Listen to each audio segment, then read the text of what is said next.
Olá, seja bem-vindo ao RitmoCast, seu podcast de arritmia. Sou o Dr. Gustavo Gali Reis, estou aqui com o Dr. Cláudio Caetano e hoje vamos falar para vocês tudo o que vocês precisam saber sobre ectopias atriais. Mais um grande desafio, né, Cláudio? A gente gosta de desafios, né? Então, com bastante humildade, nós nos propomos a falar tudo que o médico, o profissional de saúde precisa saber sobre esse assunto que é bastante relevante. Ô, Cláudio, e por que precisa saber bastante sobre ectopia atrial? Qual que é a relevância desse tema aí pro médico, pro cardiologista? É legal, né? Tem algumas séries de casos assim que elas colocam e a gente até nem sabe como que eles chegam a esses números, né? Mas que talvez cerca de 95 a 99% da população tem extracístoles atriais, né, ou ectopias atriais nos registros, né? Seja registro de eletrocardiograma ou registro de Holter de 24 horas, né? Então, realmente é uma arritmia muito prevalente, né? Se ela é relevante em todos esses casos, é outra história, né? Provavelmente não. Não são todos os pacientes que têm ectopia atrial que isso vai ser clinicamente importante, mas é importante em muita gente, né? E o sintoma que as ectopias atriais geram, né, que é o mais comum, que é a palpitação, talvez seja a queixa mais comum hoje no consultório do arritmologista e uma das queixas mais comuns no consultório do cardiologista. Quem nunca atendeu um paciente, né, se queixando de palpitação, de falha do batimento. Exatamente. É extremamente comum. Então já está respondido aí o primeiro ponto, né, o porquê da relevância de saber sobre ectopia atrial. E como você disse, Cláudio, assim, de maneira geral, né, essas ectopias atriais, elas são achados benignos, né? Mas existem casos, né, de maior preocupação, existem pacientes, né, com arritmias atriais de maior preocupação. Como que a gente consegue dar uma dividida assim, nesses pacientes?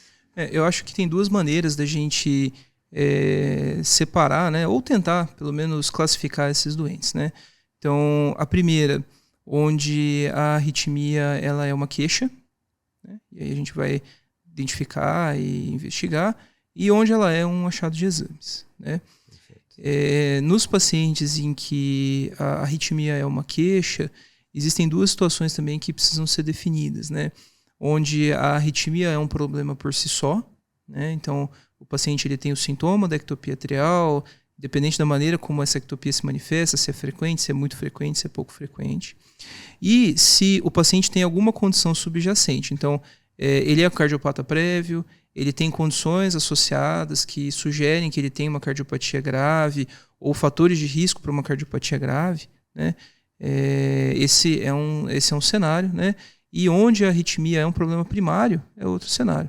Porque as maneiras, né, de investigar e conduzir a arritmia, elas obviamente vão ser também diferentes. E tem na população, Cláudio, homem, mulher, alguém que é mais frequente, arritmia? Tem. Quando a gente fala de arritmia atrial, a maior parte dos estudos eles vão colocar ali na demografia, né, nas séries demográficas, que 60% dos pacientes com extracístole atrial e taquicardia atrial, eles são homens. Do sexo masculino, e os outros 40% são mulheres. E eu acredito que isso talvez esteja muito associado também aos fatores de risco.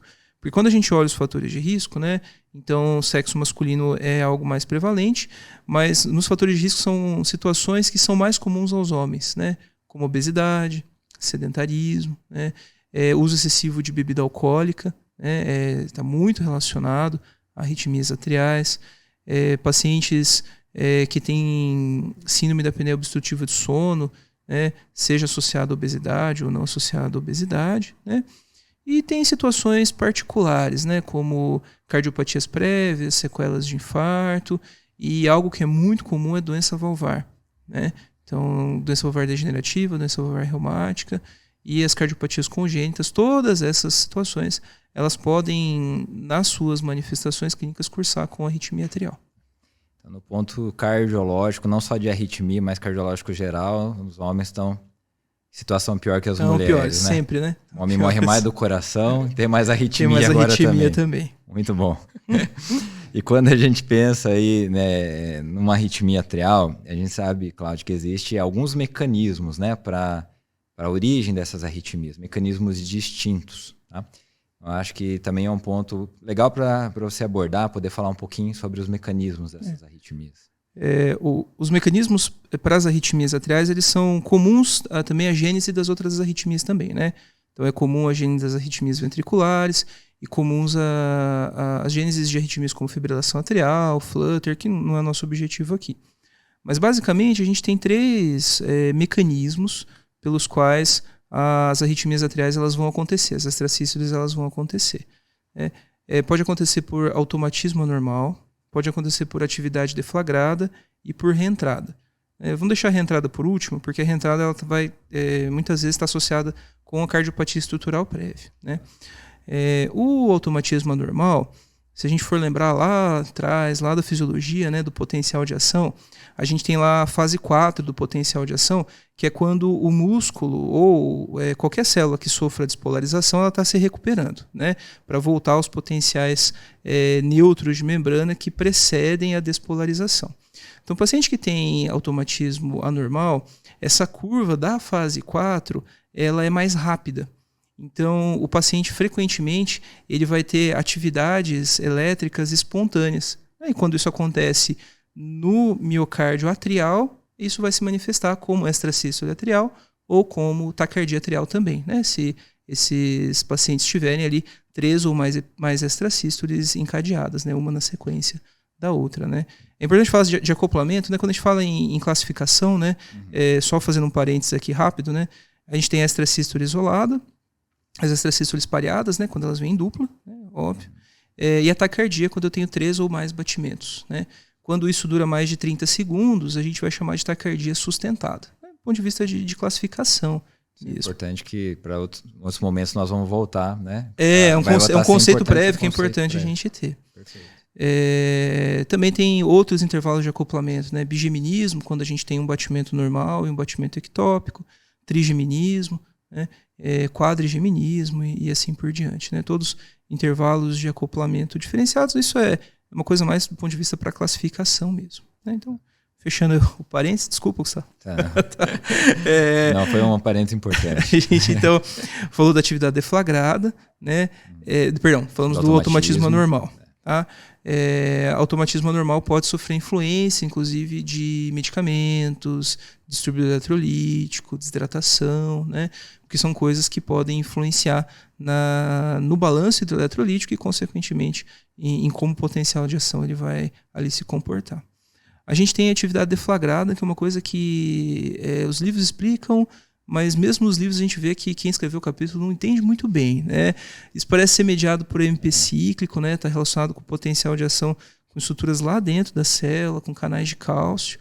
Né? E o que acontece de maneira um pouquinho diferente do automatismo anormal é que você tem lá dentro da célula, você tem influxos de cálcio, né, para dentro do retículo sarcoplasmático, e isso faz com que se gere um potencial de ação intracelular e vai se manifestar isso como uma ectopia. Basicamente é isso. E a gente tem os mecanismos de reentrada. Né? A reentrada ela tem várias maneiras que a gente pode entender, né, a reentrada, mas basicamente a onda de ativação elétrica, né, passando pelo músculo, e ela faz exatamente uma volta. Né? Normalmente ela vai fazer essa volta numa cicatriz, ou vai fazer essa volta em alguma estrutura anatômica, algum acidente anatômico que a gente possa ter dentro do coração, como a crista terminalis, por exemplo, que é o relevo anatômico que fica ali no átrio direito. Né? Então a onda do potencial de ação ela vem se espalhando pelo músculo como se fosse, a melhor comparação que eu vi disso aí, como se fosse um rio mesmo, sabe? Né? Então se fosse a água fluindo pelo rio, e você tem uma pedra no meio do rio, né? Então, o potencial de ação ele bate nessa pedra, né? O rio bate, a água bate na pedra e ela faz a volta. E ao fazer a volta, ela faz uma espécie de redemoinho. Né? E essa é a reentrada. Quando isso acontece no coração, gera arritmia. Né? Quando acontece no rio, gera um redemoinho. Bela de uma analogia. A medicina é poética, né? A gente gosta muito de epônimo, né? Gosta muito de história e tem as suas particularidades. Então, para refrescar um pouco agora, né, depois dessa explicação do mecanismo, que é algo que gera um certo atordoamento, para refrescar um pouquinho, Vamos fazer um seguinte exercício. Então você tem um paciente, né, com queixa lá de palpitação. Tá? Vamos para uma parte mais prática agora. Qual o próximo passo? Além, óbvio, né, você fez toda uma bela de uma anamnese, né, de um exame físico, detectou ali os fatores de risco que aquele paciente tem, viu se tem alguns sinais de alerta, né, que, por exemplo, um paciente, né, com palpitação e síncope, um sinal de alerta, com angina, né, com dispneia. Qual é o próximo passo? Né? O que você tem ali de arsenal terapêutico? Como você vai investigar essa ectopia atrial? O básico é sempre o eletrocardiograma, né? O exame mais rápido que a gente vai ter ali disponível no consultório, com as suas limitações. Né? O eletrocardiograma é um registro de 10 segundos. Né? Então, o paciente vai ficar 10 segundinhos deitado ali, a gente vai ter ali aquele registro no papel ou na tela para a gente avaliar. As extrasístoles, ectopias e arritmias, muitas vezes elas têm um comportamento paroxístico, né? Então o paciente às vezes tem sintomas diários, mas ele pode ter sintomas que ocorrem ali uma vez por semana, assim por diante. Então nem sempre no eletrocardiograma de 12 derivações a gente vai encontrar a arritmia ali representada, mas no eletro tem outras informações que são importantes. Então a gente pode ver anormalidades de onda P, né? Que podem sugerir sobrecarga atrial, doença valvar. Né? Você talvez tenha pensado nisso no teu exame físico, se você escutou um sopro, por exemplo, né? Doença valvar ou outras cardiopatias congênitas, inclusive, né? Ou você percebeu alguma alteração no exame físico. Você pode ver sobrecarga ventricular também, né? No eletrocardiograma, e pode ver sinais de doenças elétricas primárias do coração, né? Que talvez, entre outras coisas, possam se manifestar como arritmia. Então, o eletrocardiograma, basicamente, a gente vai ver isso. Se você conseguir encontrar a ectopia atrial, né, que é o nosso assunto aqui no eletrocardiograma, você pode eventualmente conseguir até inferir de qual átrio ela vem, se ela vem das porções superiores, inferiores, baseado na morfologia da onda P. E é o mesmo raciocínio do eixo elétrico do coração. Né? Se ela vem da direita para a esquerda, de cima para baixo, você vai olhar as derivações, olhar a positividade ou negatividade para tentar inferir de onde ela vem. É importante também quantificar, né, quanto de arritmia o paciente ele tem. Né? Então, não apenas identificar a ectopia e imaginar de onde ela vem, mas quantos % de ectopia, né, o paciente tem nas 24 horas, porque isso é um marcador importante, né, de doenças, até de risco para outras situações. Né? Então, é normal, né, a gente viu que até 99% das pessoas podem ter extrasístoles. Então, se todos nós gravarmos um Holter, provavelmente algum grau de extracistolia nós vamos detectar. O Holter de 24 horas ele costuma ser suficiente para isso. Né? Outras maneiras da gente gravar um eletro de longa duração, como o Holter de 7 dias, looper de eventos ou mesmo looper implantável, eles vão ter suas indicações em arritmias que são muito mais episódicas. Né? O paciente que tem sintoma diário, o Holter, mais do que suficiente. Né? E os outros, para sintomas mais raros, a gente vai utilizar. O Holter é um exame assim, muito realizado, né? Após o eletro, acho que para a investigação de arritmia é o exame mais realizado. E essa densidade da arritmia pelo Holter, como que é feita essa divisão? Assim, para a gente falar que aquela arritmia é uma arritmia frequente ou não, como que se faz essa divisão ali pelo exame de Holter? Tem duas maneiras, né, de a gente classificar isso. Você pode classificar do ponto de vista de quem está ali dando o laudo do Holter. Né? Quando a gente lauda o Holter, a gente vai pensar no número de ectopias por hora, para dizer se a ectopia é rara ou se ela é frequente. Então, menos de 10 ectopias por hora é uma ectopia rara. Mais de 10 ectopias por hora é uma ectopia frequente. Outras classificações, né, a gente usava no passado, né, como rara, pouco frequente, frequente, muito frequente. Isso caiu um pouquinho em desuso, né, porque é pouco prático isso e talvez não reflita, do ponto de vista mais prático, realmente, como que você vai conduzir esse caso, esse doente. Então, a maior parte dos serviços hoje simplificou muito essa classificação e classifica dessa maneira. Uma outra maneira de olhar ela diz respeito ao percentual de ectopias no Holter. Então, na folha de rosto ali do Holter, a gente tem a quantidade de batimentos. Né? Para a grande maioria das pessoas, a gente vai ter em torno de 100 mil batimentos nas 24 horas. Né? E você tem ali a porcentagem de ectópicos supraventriculares e ventriculares. a gente considera, do ponto de vista geral, até 5% de ectopias no Holter como dentro do limite da normalidade. Embora o paciente que tem 1, 2, 3%, ele possa ter sintomas também.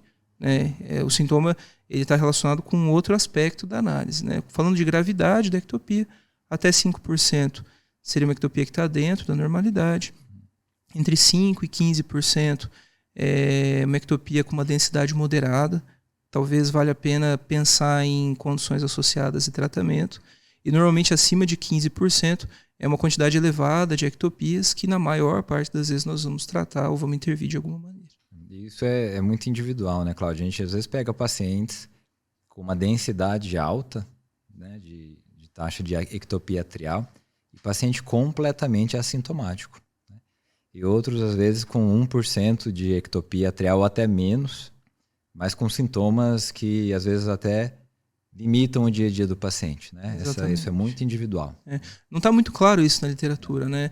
Mas na prática eu observo isso também. Né? Nem sempre o paciente que tem mais arritmia é o mais sintomático. Normalmente, o paciente que tem aquela densidade ali intermediária, entre 5% e 15%, costuma ser o que mais tem sintomas, né? E o que tem mais de 15%, às vezes, não sente absolutamente nada. Falar de uma maneira, né, assim, leiga, se acostumou com a arritmia, né? Pode ser. Ou ele não percebe a palpitação, né? Talvez ele tenha outros sintomas que ele não correlaciona com o coração em si, né? Como dispneia os esforços, sintomas de insuficiência cardíaca, que a gente vai ter o papel de tentar desvendar isso na consulta. E é engraçado que, falando nisso, já veio aqui um gancho da questão do tratamento, né? Às vezes a gente tem pacientes que eles, num primeiro momento, eles acreditam não terem sintomas, né? E depois que a gente faz uma intervenção, o paciente, nossa, como mudou, né? Como eu sinto diferente agora eu não sinto meu coração bater, assim, muda após o tratamento. Ser mais disposto para fazer exercício, né? Dorme melhor, melhora outras coisas que ele nem imaginava que estavam relacionadas à arritmia.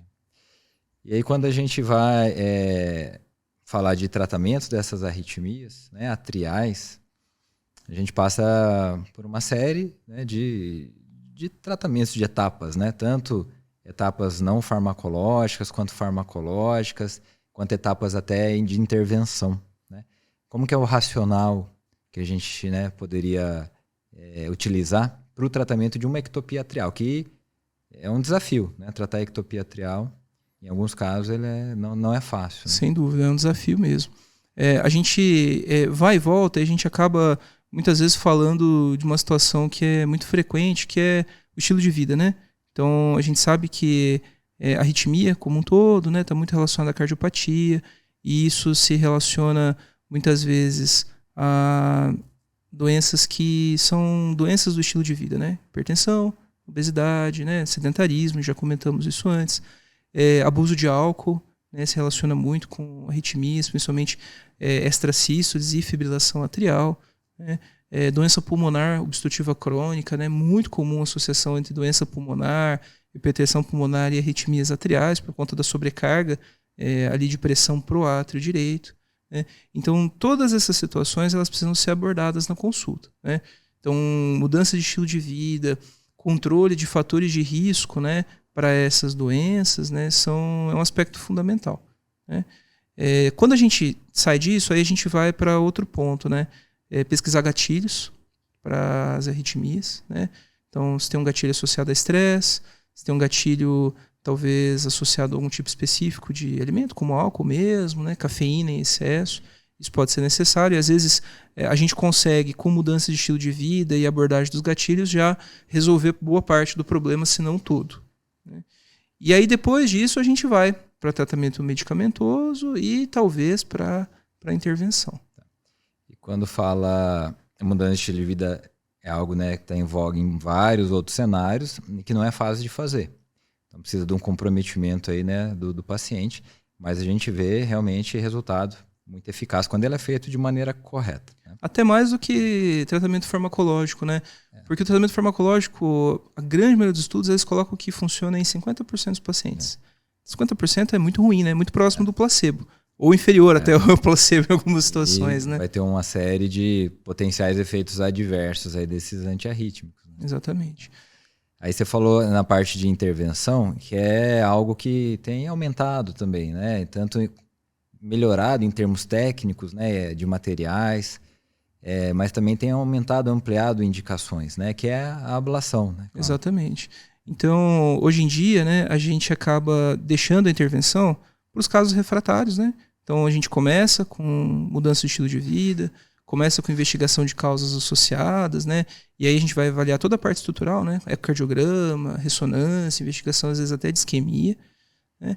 E a gente tenta intervenção medicamentosa, né? De rotina, para a grande maioria dos pacientes, salvo contraindicação, a primeira escolha vai ser o beta-bloqueador. Né? Tem muitas opções de beta-bloqueadores, né? Para homens, para mulheres, para gestantes, né? A gente vai usar de acordo com cada paciente em cada momento, né? Além dos beta-bloqueadores, tem alguns bloqueadores de canal de cálcio, como o verapamil e o diltiazem, que tem um efeito antiarrítmico também, que vão funcionar muito bem nos pacientes que têm arritmia por atividade deflagrada. Não funcionam muito para reentrada. Para reentrada, o que funciona mais é o beta-bloqueador. Né? Então a gente até pode fazer um raciocínio. Né? Se é um paciente jovem, sem cardiopatia, eu até vou tentar o beta-bloqueador, mas se falhar, talvez eu possa tentar um bloqueador de canal de cálcio. Né? Paciente que já é cardiopata, não adianta. Se o beta-bloqueador não funcionar, não adianta muito eu tentar bloqueador de canal de cálcio. E aí eu tenho a opção de subir para um antiarrítmico de classe 3, com todos os efeitos colaterais, né? Meldarona a longo prazo, mesmo sotalol, né? A gente vê que não são antiarrítmicos tão efetivos assim, né? Ou propafenona, né? Que às vezes a gente associa com beta-bloqueador ali. E a gente pode, obviamente, passar para tratamento intervencionista com ablação, que é algo que a gente faz assim, de maneira bastante frequente, né? O que a gente vai ver na maioria dos casos é isso aqui, né? Imagens de estudo eletrofisiológico, né? A gente está acostumado com isso no dia a dia, né, Gustavo? Você vai lá posicionar os catéteres no coração, vai ver o traçado do eletro de superfície e o registro do eletro intracavitário. Né? Para quem não está acostumado, não quer dizer nada isso aqui, né? Mas a gente que está acostumado, o que a gente vê na verdade é o registro da atividade elétrica naquele ponto, né? Dependendo de onde o catéter está, você sabe se a arritmia ela começa ali, ela não começa ali, por onde a arritmia passa. E o objetivo é a gente, durante a ablação, ir lá e eliminar o foco, né? Seja a ablação por radiofrequência, onde a gente vai cauterizar mesmo com energia que aquece o tecido, ou a crioablação, né, que vai resfriar. Né? Do ponto de vista prático não muda muita coisa. E a ablação ela tem uma eficácia maior. Né? Ela tem uma eficácia aí, que gira em torno de 80% no longo prazo. Bem mais interessante. Bem superior ao tratamento medicamentoso. Exatamente. É um tratamento muito seguro, eficaz, e com uma baixíssima taxa de complicações, né, taxa de risco. Mas para abordar ali, Cláudio, é interessante ter uma ideia, né, antes. É óbvio que você vai, durante o procedimento, você vai fazer a identificação exata do sítio, do local de origem daquela arritmia, do mecanismo, para você poder fazer o tratamento adequado. Isso, mas exatamente. vale a pena você já ter uma noção, né, de quais são os sítios mais frequentes, né, da origem da ectopia atrial. Né? Onde costuma vir de maneira mais prevalente a ectopia, Cláudio? Essa imagem aqui é de um artigo de 2019, que abordou especificamente essa situação, né? E ele mostrou ali naquela série de casos onde ele encontrou, né, os focos de arritmia mais comuns. Né? Então a gente tem aqui uma representação, é como se eu estivesse olhando de frente, né, o átrio direito e o átrio esquerdo aqui. Então os pontos mais comuns eles estão à direita, né? 28% próximo ali da região da crista terminalis, né? 14% no septo interatrial, em torno ali de 14% nas regiões inferiores ali do átrio direito, próximo ao ósseo seco coronário. À esquerda, a gente tem extracístoles de veias pulmonares, sendo representado por quase um quarto, né, 25% dos casos, e outras regiões, como região mitro-aórtica, apêndice atrial esquerdo e o apêndice atrial direito também, já menos relevantes para extracístole. Cada região ela vai ter uma particularidade, né? Tem regiões que vão manifestar mais como essa sístole isolada, tem algumas regiões que fazem mais taquicardia atrial, sustentada ou não sustentada, né?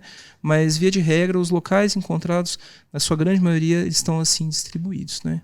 Perfeito. E essa imagem gera uma ansiedade de te perguntar com relação a essas extrasístoles, né? Como sendo gatilhos para a fibrilação atrial, né?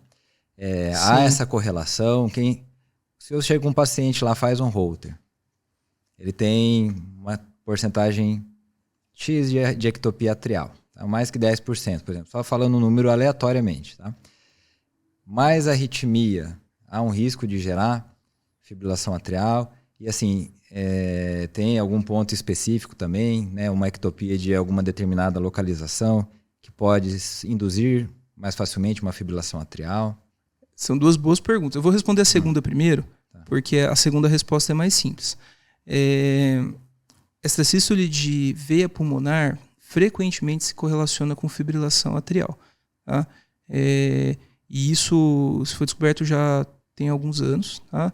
Um eletrofisiologista francês, que é o Michel Reissaguer, fazendo ablação de via acessória esquerda, ele colocou por acidente o catéter de ablação dentro de uma veia pulmonar e registrou ali sinais potenciais elétricos dentro da veia pulmonar. E isso começou a gerar uma certa curiosidade, né? E foi-se visto que muitas vezes os pacientes que tinham extracístoles, essas extracístoles eram indutoras de fibrilação atrial.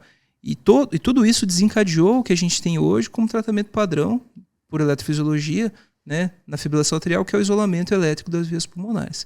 Então, sem dúvida, extracístole de veia pulmonar pode ser um gatilho muito frequente de fibrilação atrial. Como você mostrou, é uma região frequente de extracístole, né? 25% das extracístoles tem essa origem ali, né, nas veias pulmonares. Exatamente. Agora, voltando para a primeira pergunta, que a resposta é mais complexa, né? Se ter extracístole atrial por si só aumenta o risco de fibrilação atrial e se tem alguma quantidade. Tem dois estudos.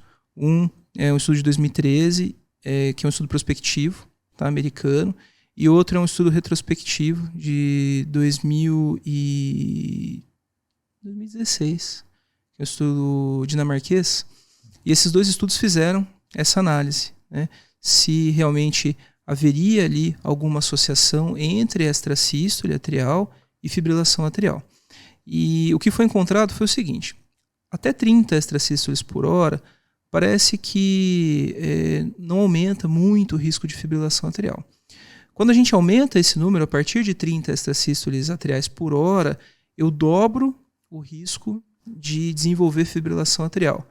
E a cada incremento, a cada vez que eu duplico, né, então se eu passo ali de 32, que foi o limite ali no estudo americano de 2013, né, então com 32 extracístoles por hora eu tenho o dobro de chance de desenvolver fibrilação atrial no futuro, que é em torno de 9%, tá? Não é tanta chance assim.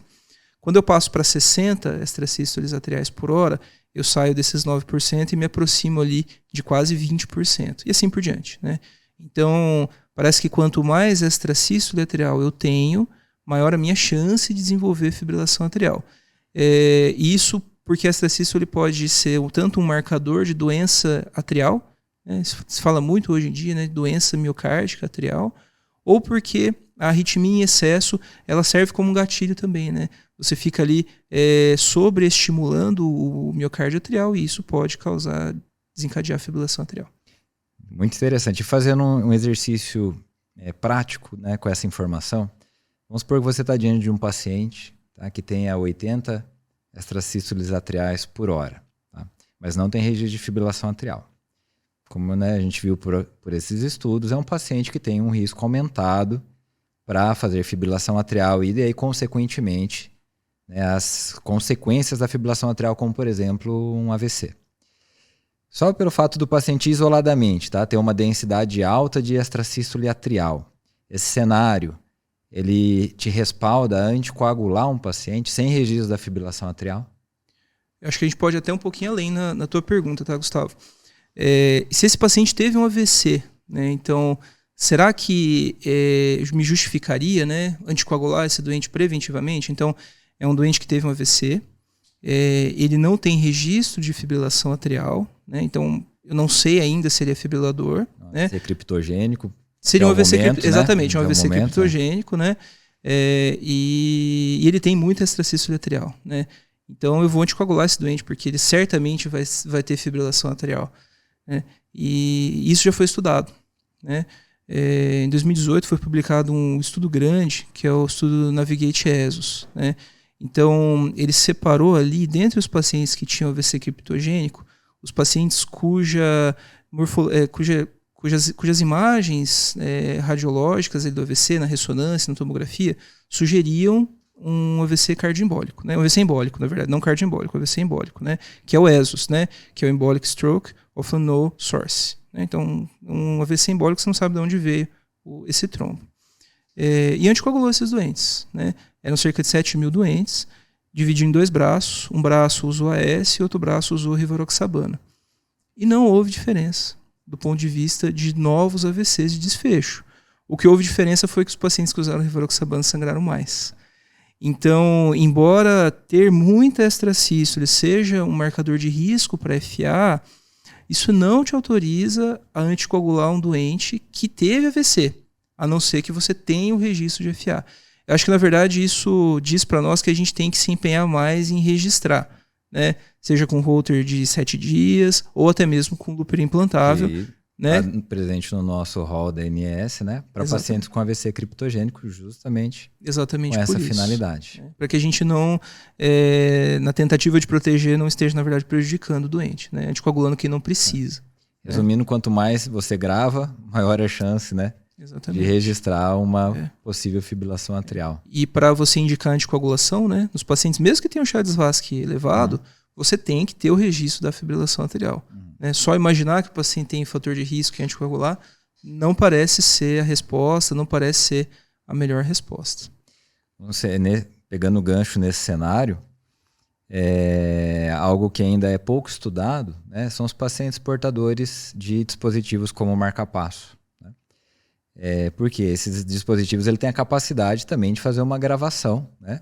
É uma gravação de longo prazo, desde quando o paciente implantou o dispositivo, vai sendo feito as leituras, né, rotineiras, e você pode lá ter registros de arritmias atriais, tanto taquicardias atriais ou até mesmo a própria fibrilação atrial.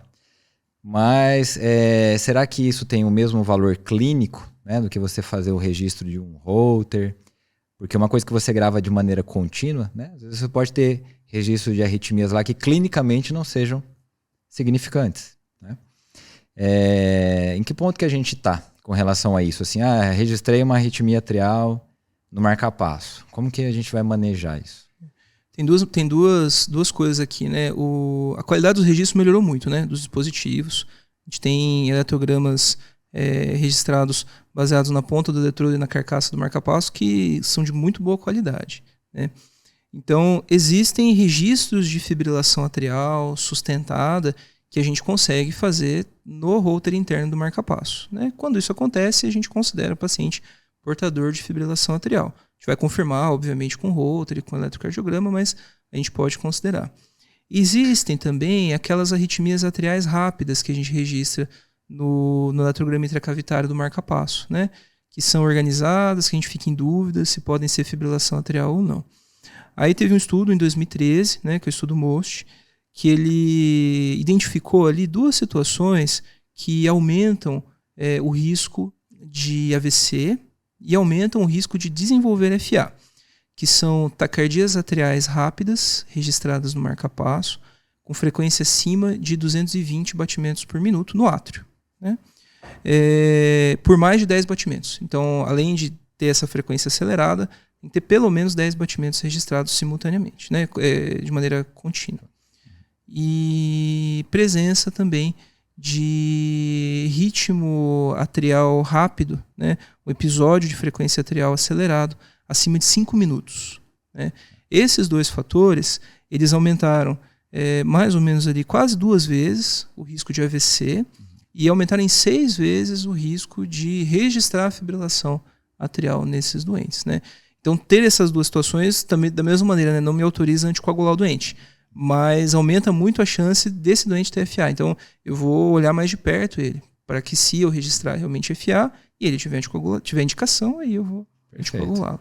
Estamos aguardando o resultado de alguns estudos clínicos, né, como a Artigia, o NOAA, que estão avaliando esses cenários. Então, assim, será que esses pacientes, né, com registros dessas arritmias rápidas pelo marca-passo serão beneficiados, né, com a anticoagulação?